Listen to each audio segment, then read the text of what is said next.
Assalamualaikum warahmatullahi wabarakatuh wa bihi wa amadana bi asra'ihi wa bi barakatihi amin ya rabbal alamin. Bismillahirrahmanirrahim. Pakai kitab Wasoyatul Mustafa. Sudah? Bismillahi kelawan nyebut asma'i Allah Ar-Rahmani kang maha welasase ing dalem dunya lan akhirat. Ar-Rahimi kang maha welasase ing dalem akhirat beloko. Alhamdulillah tawi sekabehane puji iku lillahi kedue Allah Rabbil alamin kang mangerani alam kabeh. Wassalatu wassalam wassalatu lan tambah rahmat takdim wassalamu lan keselamatan iku ala sayyidina ing atase Gusti kita rupane Muhammadin Nabi Muhammad sallallahu alaihi wasallam wala alihi lan ing atase keluargane Kanjeng Nabi wa sahbihi lan sahabat Kanjeng Nabi wasallam lan keselamatan mugi paring keselamatan sapa Allah.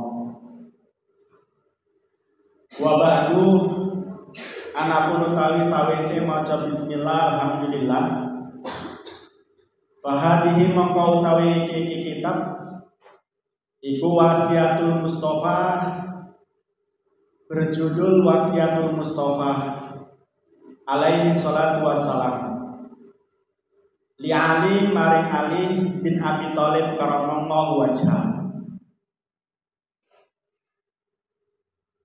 Sebagaimana kitab-kitab yang sudah kita baca baik tadi malam ataupun subuh tadi, di dalam kitab tersebut selalu ada bacaan bismillah.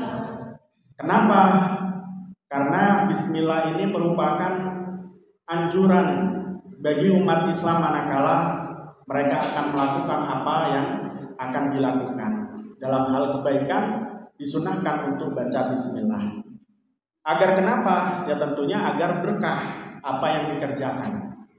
Yang kedua, lagi-lagi di dalam kitab ini juga disebutkan pujian kepada Allah berupa alhamdulillahirabbil alamin. Selanjutnya salawat kepada Nabi. Tidaknya tiga hal ini harus kita lakukan manakala akan melakukan hal yang baik-baik. Yang pertama baca bismillah, yang kedua mengucap alhamdulillah, yang ketiga salawat kepada Nabi. Kalau perbuatan kita awali dengan beberapa bacaan ini, satu keniscayaan ibadah atau perbuatan kita akan menjadi satu yang memberkahi kita. Itu fungsi daripada baca bismillah, alhamdulillah, wassalatu wassalam dan sholawat kepada Nabi. Nah, diterangkan di dalam kitab ini, kalau kitab-kitab yang tadi malam tuh, contohnya ada kitab Hoya wa Takrib. Hoya wa Takrib menjelaskan tentang apa?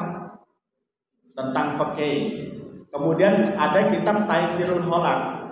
Ini menjelaskan tentang akhlak. Akhlak sama dengan tasawuf. Nah, kitab yang kita baca hari ini atau siang ini adalah juga sama kitab yang menjelaskan tentang akhlak. Tapi kamu nggak perlu khawatir, wong sudah dikaji akhlaknya kok dikaji lagi, karena ada perbedaan. Kalau di kitab Taisirul Kholaq itu kitab akhlak yang menjelaskan tentang sifat-sifat mahmudah dan bagaimana mencapai sifat mahmudah agar kita kemudian menjadi orang yang memiliki sifat mahmudah. Nah, kalau di dalam kitab Wasoyatul Mustafa, akhlaknya itu berupa pesan-pesan Nabi yang dipesankan kepada Sayyidina Ali bin Abi Thalib. Ali bin Abi Thalib. Siapa Ali bin Abi Thalib itu? Ponakan Kanjeng Nabi, menantu Kanjeng Nabi, terus sahabat Kanjeng Nabi. Tadi kita sempat baca Ali bin Abi Thalib karamallahu wajhah. Julukan Ali bin Abi Thalib itu karamallahu wajhah. Kenapa kok Ali bin Abi Thalib dijuluki karamallahu wajhah? Kawan-kawan yang kelas 3, kelas 2 mungkin sudah tahu. Kenapa?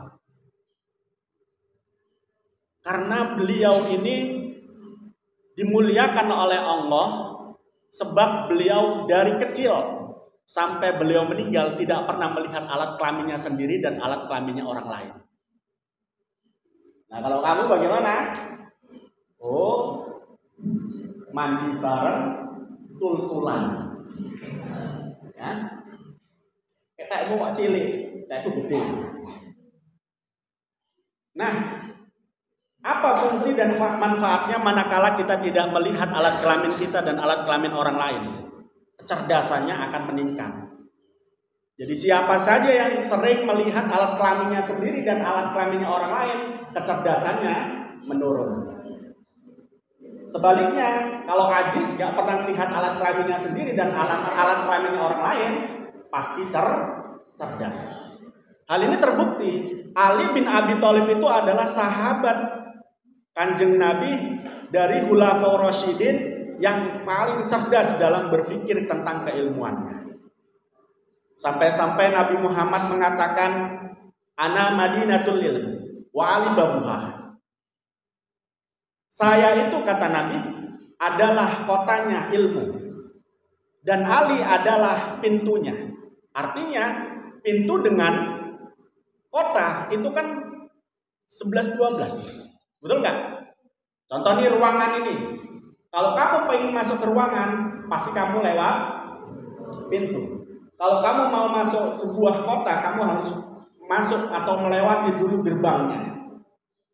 Ini artinya apa? Pengakuan Nabi bahwa Sayyidina Ali itu memiliki keilmuan yang sangat tinggi setelah Nabi Muhammad SAW. Apa rahasianya? Beliau bisa sakti dan bisa dalam tanda kutip punya ilmu yang begitu banyak. Apa alasannya? Karena beliau tidak pernah melihat alat kelaminnya sendiri dan alat kelaminnya orang lain. Makanya kalau ingin cerdas, salah satunya ini. Ojo mbok delok wae, wis gede apa urung. Ya. Udah pada sunat belum? Hah? Udah pada sunat? Angkat tangan yang belum sunat. Tak sunat di sini. Nah, itu jangan dilihat. Melihat punya sendiri nggak boleh, melihat punya orang lain juga nggak boleh. Itu alat kelamin. Nah, makanya ayo ditutup alat kelaminnya. Ya, auratnya ditutup. Ya, ojo dipajang-pajang, jangan dipajang. Karena apa? Itu mutiara yang harus kita simpan, yang harus kita bungkus dengan baik. Manakala dibuka, nggak jadi mutiara, betul nggak? Ya nggak? Itu kehormatan kita. Maka daripada itu, ayo ditutup auratnya, terutama alat kelaminnya. Oke. Jadi kalau kita lihat keterangan dari apa yang kita baca tadi, kitab ini adalah merupakan tadi wasiat Nabi kepada Sayyidina Ali. Tadi Sayyidina Ali itu siapa? Sayyidina Ali adalah ponakan Kanjeng Nabi, terus menantu Kanjeng Nabi, terus sahabatnya Kanjeng Nabi dan Khulafaur Rasyidin. Kita baca pesan Nabi kepada Sayyidina Ali.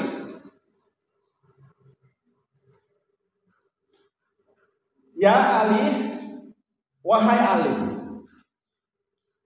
anta minni bimanzilati Harun min Musa alaihi salam, khairu annahu la nabiyya ba'di.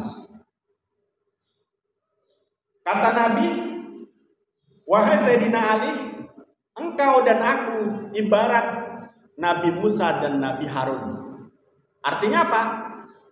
Seolah-olah dulu gini kawan-kawan, kalau kita lihat di dalam Al-Quran, ketika Nabi Musa itu ingin diutus oleh siapa? Oleh Allah.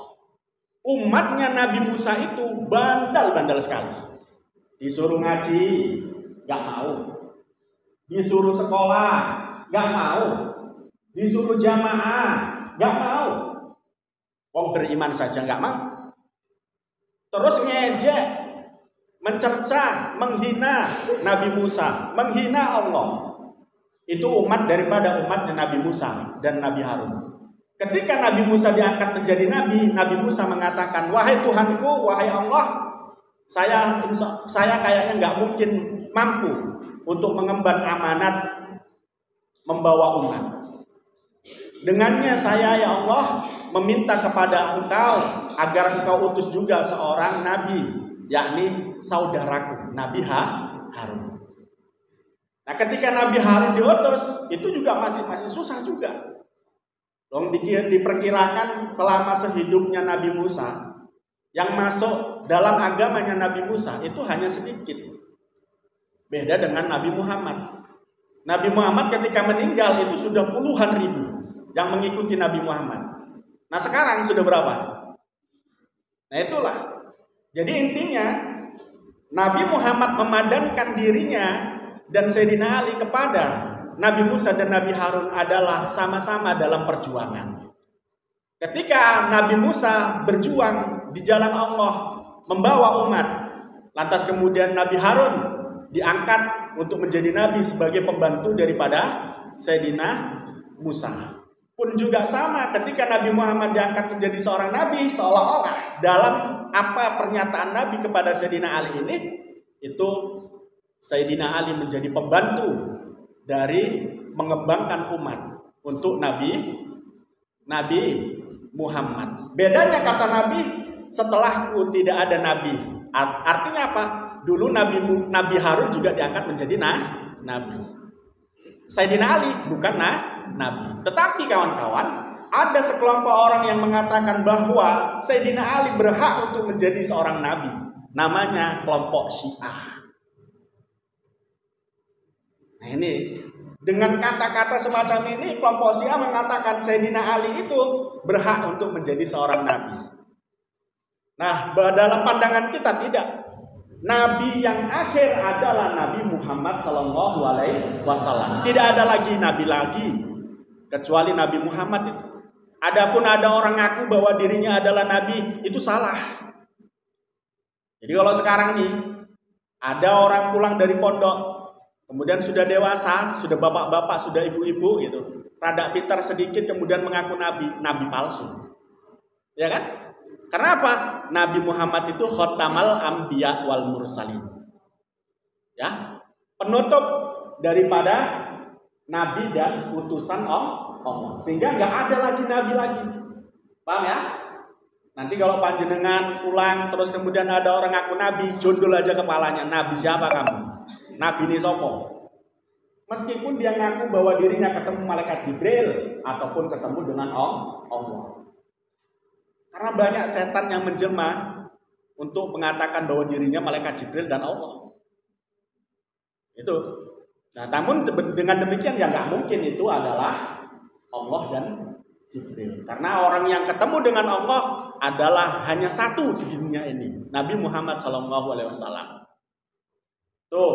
Jadi bedanya kata Nabi, aku dengan Nabi Musa adalah di Nabi Musa, Nabi Harun menjadi nabi, engkau Sayyidina Ali tidak menjadi nabi karena aku adalah nabi terakhir. Itu pesan pertama Nabi kepada Sayyidina Ali. Pesan kedua, Nabi mengatakan, "Inni usikal yauma biwasiyati inna anta hafidta ishtahamidan wa mutta syahidan." Wahai Sayyidina Ali, saya berpesan hari ini dengan wasiat, jika kamu menjaganya, kata Nabi, kamu akan hidup mulia dan akan mati syahid. Jadi kalau manakala kita juga mengikuti apa yang dipesankan oleh Nabi dalam kitab ini, insya Allah kita hidupnya mulia. Amin. Dan juga matinya kita dalam keadaan mati syahid. Dengan catatan apa? Mengamalkan apa yang kita dapat dari kitab ini. Wa ba'atsakallahu yaumal qiyamah, ketika engkau nanti dibangkitkan di hari kiamat, faqihan, engkau dalam keadaan orang yang pintar dalam masalah agama. Aliman, juga orang yang alim. Coba. Dan jadi kalau kita mempelajari kitab ini dan mengamalkannya, kita nanti akan sama. Dibangkitkan oleh Allah menjadi orang-orang yang faqih, orang yang ahli ilmu.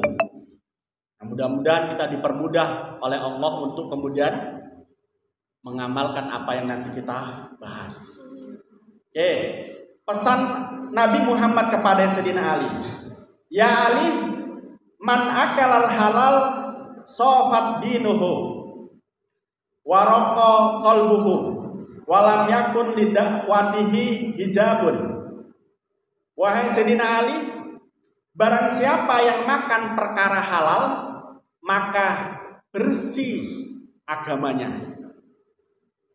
Kemudian waroko qalbuhu, dan hatinya akan basah, tidak kering. Walam yakun lidakwatihi hijabun, ketika dia diajak untuk berbuat baik, tidak ada yang menghalangi untuk melakukan perbuatan baik. Dia pasti melakukan perbuatan baik. Apa kuncinya? Makan perkara halal. Loh, makan perkara halal. Ya. Kalau kita makan perkara halal, kita terhindar dari syirik. Syirik itu ada dua macam. Yang pertama syirik jali, yang kedua syirik khafi. Kalau syirik jali kayaknya kita alhamdulillah tidak, ya enggak? Kita nyembah berhala tidak? Enggak kan? Tapi syirik khafi itu sering. Contoh, ya, kawanmu sandalnya ketinggalan di masjid, kemudian kamu ambilkan, kamu mengatakan kalau enggak ada saya sandalmu pasti hilang. Ya, sering nggak gitu? Kalau nggak ada saya, kalau nggak ada salah. Padahal yang menggerakkan hatimu itu adalah Allah, bukan kamu. Tadi malam tuh, ya kan? Sejatinya apa yang kita perbuat adalah merupakan dari Allah. Maka kemudian kita tidak boleh mengaku-ngaku. Mengaku-ngaku apa? Aku iso apa-apa, aku sopo-sopo, dan aku duwe apa-apa. Tidak boleh ngaku itu. Sehingga kita harus aku duduk sopo-sopo. Aku bukan siapa-siapa. Aku nggak punya apa-apa. Dan aku tidak bisa apa-apa. Meskipun punya, meskipun siapa-siapa, meskipun memiliki apa-apa. Kenapa? Hakikat kepemilikan adalah milik Allah. Hakikat kebisaan adalah kebisaan dari Allah. Hakikat kita dijadikan siapa, punya derajat, itulah adalah merupakan anugerah dari Allah. Sehingga nggak boleh sombong. Nah itu kalau seandainya kita makan halal, nanti agama kita terlepas dari syirik ini tadi. Oke? Yang selanjutnya tadi disebutkan warakal qalbuh, hatinya akan basah. Ingat, hati itu kalau basah gampang untuk kemudian dimasukin hal-hal yang baik. Susah dimasukin perkara yang buruk. Ya. Hati yang basah itu seperti tanah yang basah. Tanah yang lembab. Dia akan tumbuh di atasnya pohon-pohon, tumbuhan-tumbuhan. Ya enggak? Itu begitu. Jadi kalau hatinya itu basah, gampang tumbuh kebaikan-kebaikan. Makanya kuncinya harus makan halal. Yang selanjutnya, kalau kita makan perkara halal, kita diajak untuk berbuat baik, kita melakukan. Ini asiknya begitu. Kan banyak ya dari kawan kita atau kita sendiri bahkan ketika kita diajak ayo ngaji. Ya kan? Aduh, saya lemes banget, ini puasa pertama kali. Tak tidur dulu dan ayo ngaji. Kalau hatinya basah, kalau dia makan perkara halal pasti gampang. Diajak ngaji, oke siap, gitu. Meskipun dalam perut keadaan sakit ataupun kepala pusing. Nah itu. Jadi kalau pingin enak mondoknya, enak belajarnya, harus makan perkara halal. Ya, biar gampang diajak melakukan kebaikan. Yang selanjutnya kawan-kawan, pesan Nabi kepada Sayyidina Ali adalah ya Ali, man akala syubhat tabaha alaihi dinuhu wa adlama qalbuh. Ada orang kok makan perkara subhat, maka agamanya juga akan subhat. Agamanya subhat itu bagaimana? Islam koyo ora Islam. Islam seperti ndak Islam. Kenapa? Mosok Islam kok nipu? Ya, mosok Katanya orang muslim kok nyolong. Katanya orang muslim kok korupsi. Katanya orang muslim kok nggak mau sholat. Itu namanya agamanya subhat. Itu makan perkara subhat. Apa subhat itu? Mangzilun bena mangzilah laten. Yakni antara haram dan antara halal. Nggak jelas dia. Jadi makan perkara subhat saja itu menyebabkan agamanya samar. Yakni tadi apa? Katanya muslim kok padahal di dalam agama Islam itu dilarang untuk nyolong.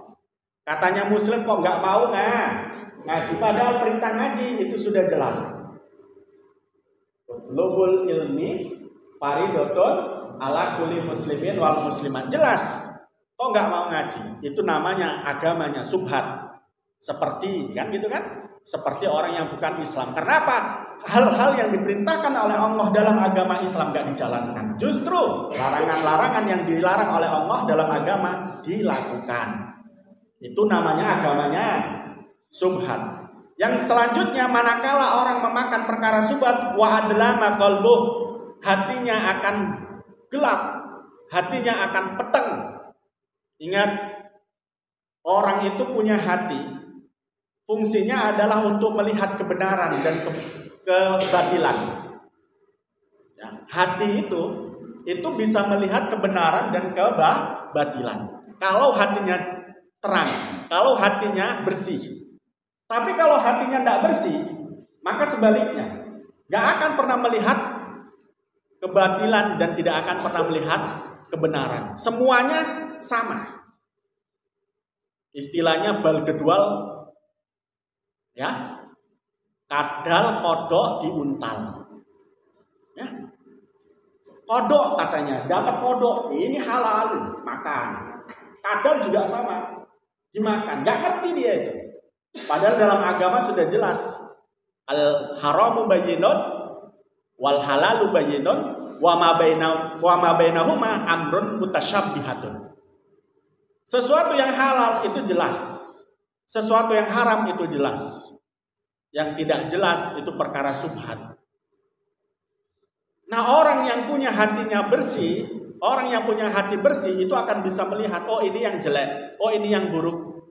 Oh ngaji ini baik, oh ngaji ini oh nggak ngaji itu buruk, sehingga dia berangkat ngaji, gitu. Nah kalau hatinya petang, hatinya gelap, maka tidak akan melihat mana kebaikan, mana keburukan.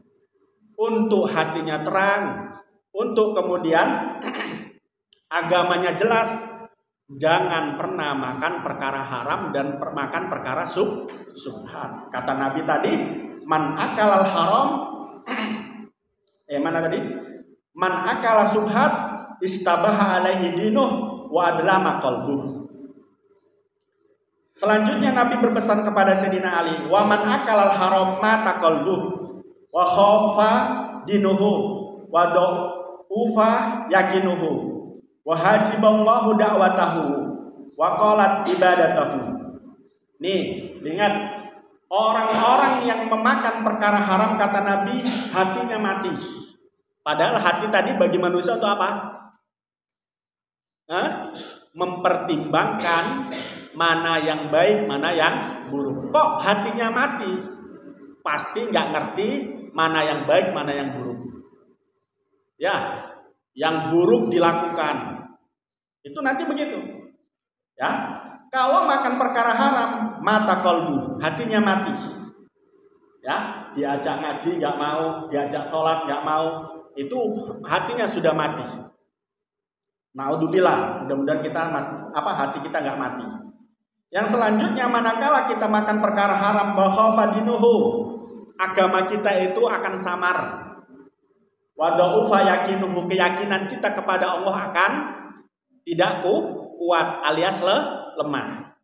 Padahal kamu tahu Allah itu maha segalanya. Jadi kalau kamu dalam keadaan tertentu, kondisi tertentu, ya, dalam keadaan terpuruk, ingat Allah. Allah maha memberi rizki. Yakin itu.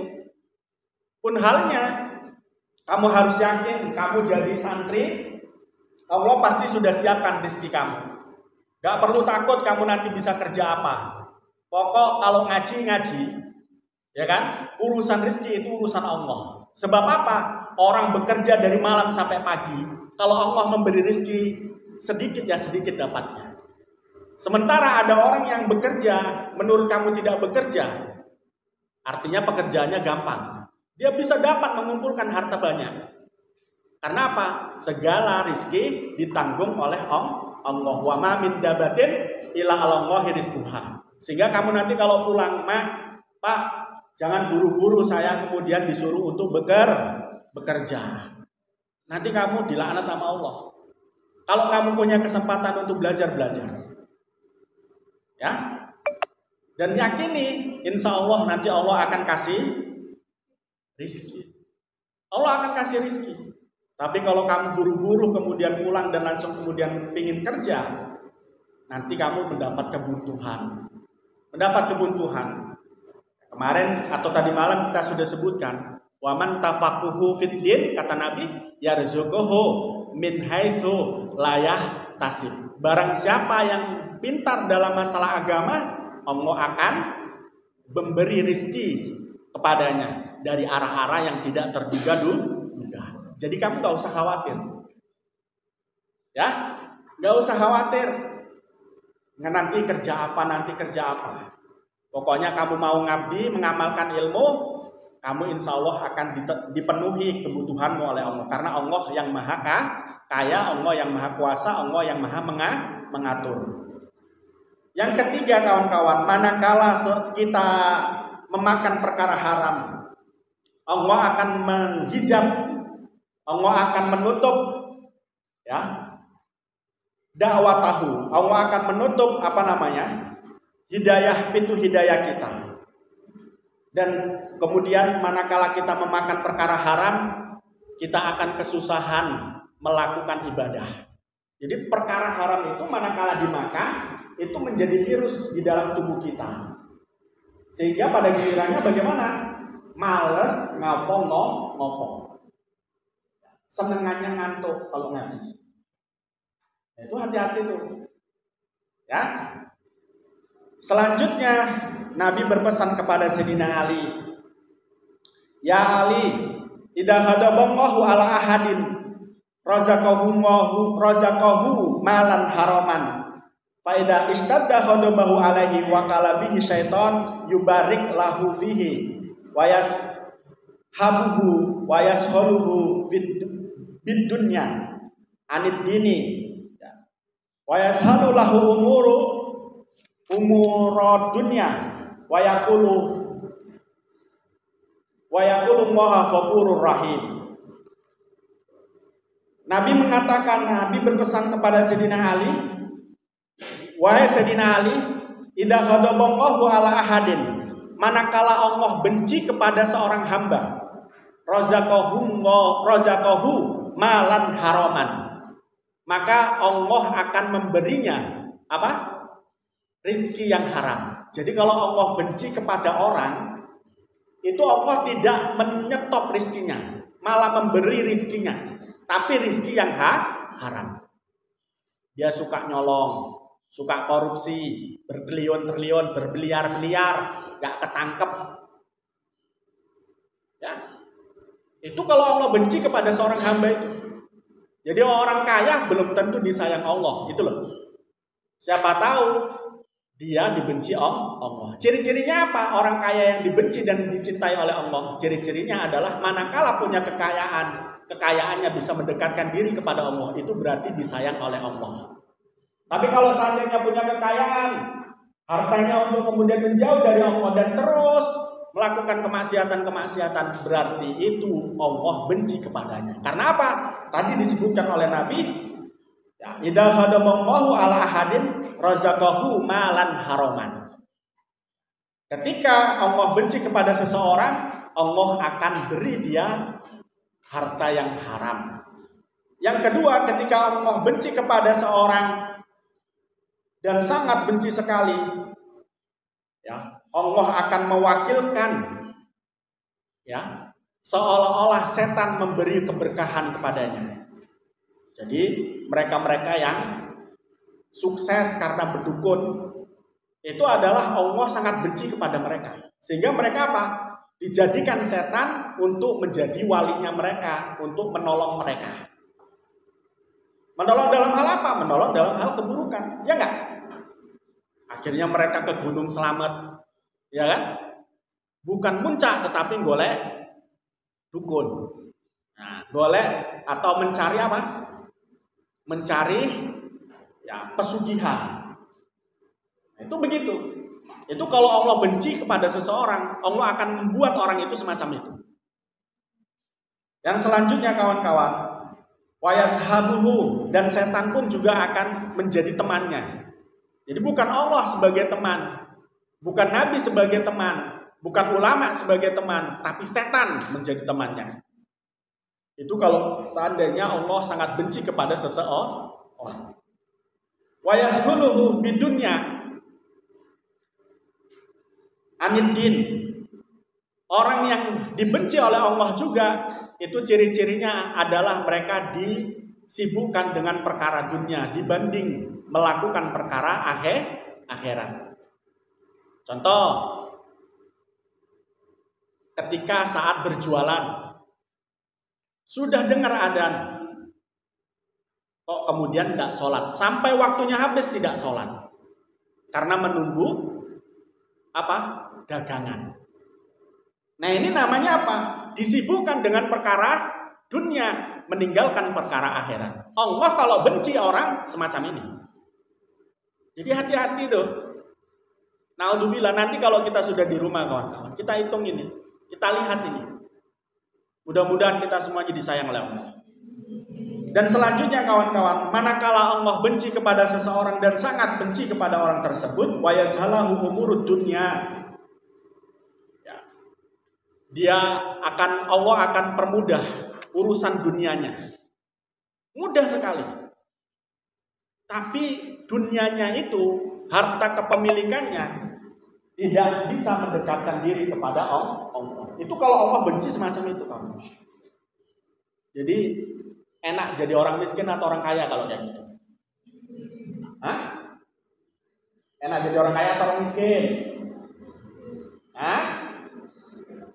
Kaya atau miskin? Hah? Miskin? Kaya tapi bisa mendekatkan diri kepada Allah. Mudah-mudahan. Selanjutnya Nabi berpesan kepada Sayyidina Ali, ya Ali, masafaro ahadun tolibal harami masyiyat ilakana syaiton korinahu wala rokiban ilakana rodifahu wala jama'a ahadun malan haraman ila akala syaiton wala nasiya ahadun ismallahi ta'ala indal jima' illa syarakahu syaiton biwaladihi wadalika qauluhu ta'ala wa syarikhum fil amwal wal auladi wa idhum. Kata Nabi Muhammad, wahai Sayyidina Ali,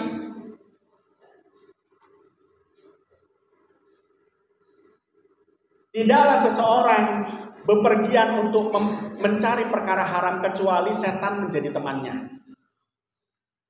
Jadi kalau kawanmu ngajak kamu untuk nyolong, berarti kamu ya, mau nggak? Kalau nggak mau jangan ikuti, jangan ngikut kawanmu yang ngajak nyolong. Nah kalau kawanmu main PS-an, itu kamu jadi setan juga. Nah makanya kalau kawanmu main PS-an, kamu nggak usah ikut biar nggak jadi PS-an. Kalau kamu nggak jadi PS-an dan dia nggak jadi PS-an, kamu dapat pahala. Karena dengan kamu nggak mau mencegah kemaksiatan.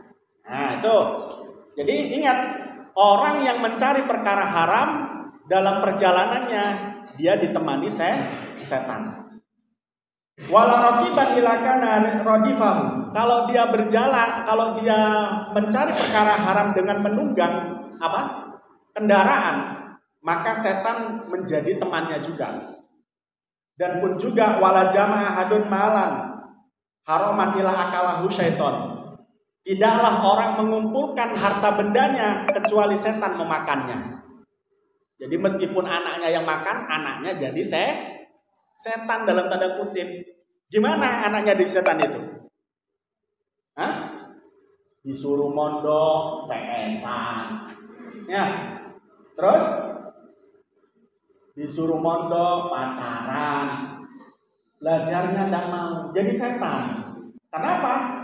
Yang melakukan perbuatan keji. Paham ya? Jadi dulu ketika saya masih mondok, yaitu Yai Jamal, Yai Jamaluddin Ahmad itu memesankan bahwa kami ketika mondok itu harus makan yang halal. Agar apa?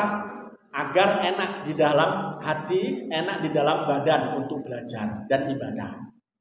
Nah begitu juga orang tua kami juga dipesani agar kemudian ngirim uang yang dikirimkan kepada kami itu adalah sesuatu yang halal.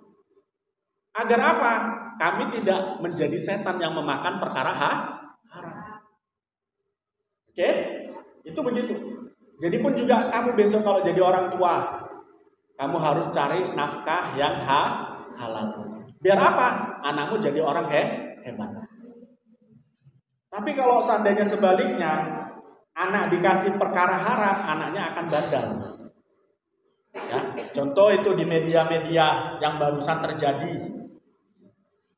Ya, seorang pegawai pajak diduga melakukan korupsi sekitar puluhan miliar, 50 atau berapa miliar. Bahkan dugaannya di Kementerian Keuangan itu 300 triliun korupsinya. Nah, salah satunya orang ini. Itu anaknya bandel, sombong, suka pamer. Terakhir menghajar orang atau memukuli orang. Yang orangnya sampai sekarang itu baru sadar baru kemarin itu. Coba, itu karena bandelnya orang tadi. Karena makan perkara haram, anaknya jadi bandel. Dengan mukuli anaknya kepada orang lain, dengan memukulinya anaknya kepada orang lain, terbuka semua hartanya, harta orang tuanya. Nah itu begitu. Jadi kalau perkara haram kok dimakan pasti menyebabkan kita jauh dari Allah.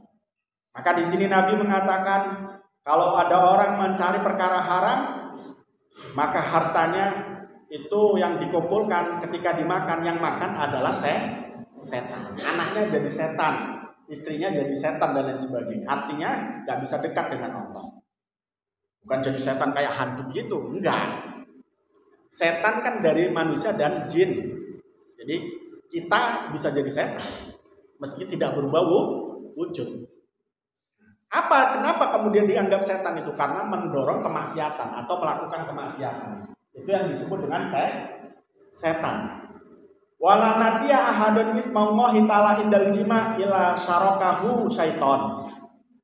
Orang yang memakan perkara haram, mencari perkara haram, ia ketika jima ngerti? Hubungan intim dengan istrinya, tidaklah dia jima sendirian, melainkan dia dijoini oleh setan. Makanya itu. Makanya kalau jima, besok kalau sudah sudah bersuami istri, kamu harus doa dulu sebelum berjima. Allahumma janibna wa janibna minasyaiton. Itu jangan asal geruduk-geruduk. Nah, ya kan? Nanti kalau seandainya geruduk-geruduk itu dijoini setan. Dijoini setan. Nah, pada saat berjima ingat Allah. Tapi jangan Allah gitu mulutnya, di dalam hati saja. Ya. Itu begitu. Nah, kenapa? Biar anaknya menjadi anak yang soleh. Anak yang soleh itu bagaimana? Yang tidak melawan orang tua, yang bermanfaat bagi nusa dan bangsanya. Yang ketika mondoknya betul-betul mondok, tidak PS-an. Ya. Kalau masih PS-an belum soleh, namanya toleh. Apa? Nah, jadi toleh begini.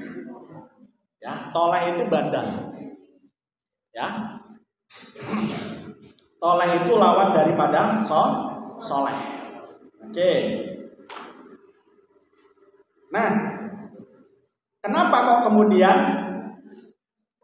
setan itu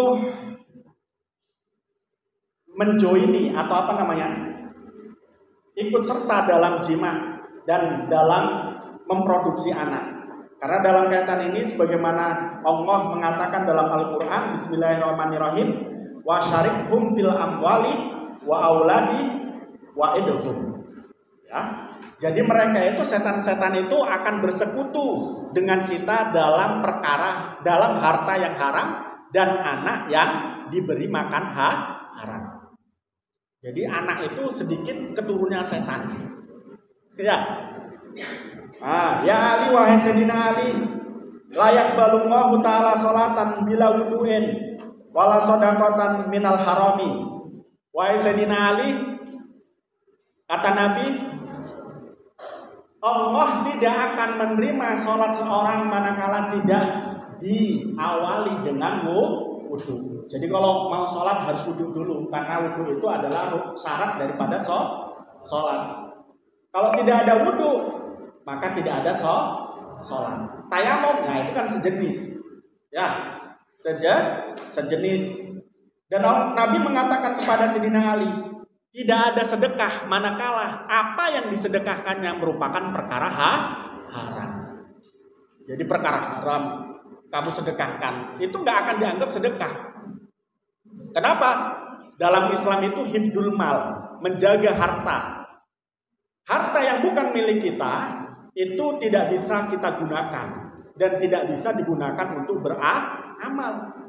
Tetap akan menjadi milik orang lain dan kita akan berdosa meskipun itu kita gunakan untuk bersedekah.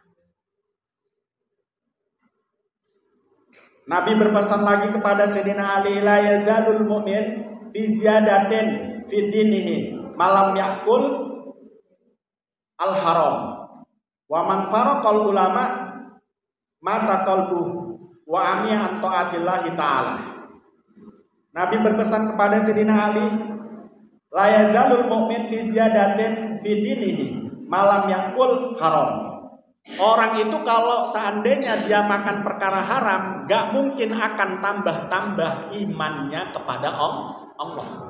Gak mungkin tambah-tambah keagamaannya kepada Allah. Maka malah jadi jauh. Kecuali orang yang dikehendaki oleh Allah untuk berpaling dari kemaksiatannya. Contohnya para wali itu banyak. Jadi mereka itu merampok, ya. Kemudian mereka oleh Allah dibuka hatinya untuk kemudian bertobat secara nasuha. Ya, Sunan Gesang tahu? Sunan Gesang itu kan beliau melakukan kemaksiatan, kemudian beliau bertobat, bertapa, ya kan? Di sebuah tempat yang tadinya tempat tersebut itu tidak banyak rumputnya, tetapi ketika beliau bangun, ketika bertapa, setelah bertapa, ternyata beliau itu sudah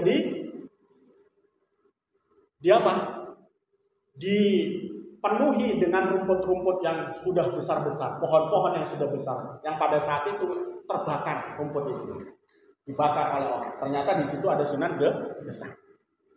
Jadi dulunya itu adalah pemaksiat, tetapi oleh Allah dibukakan hatinya.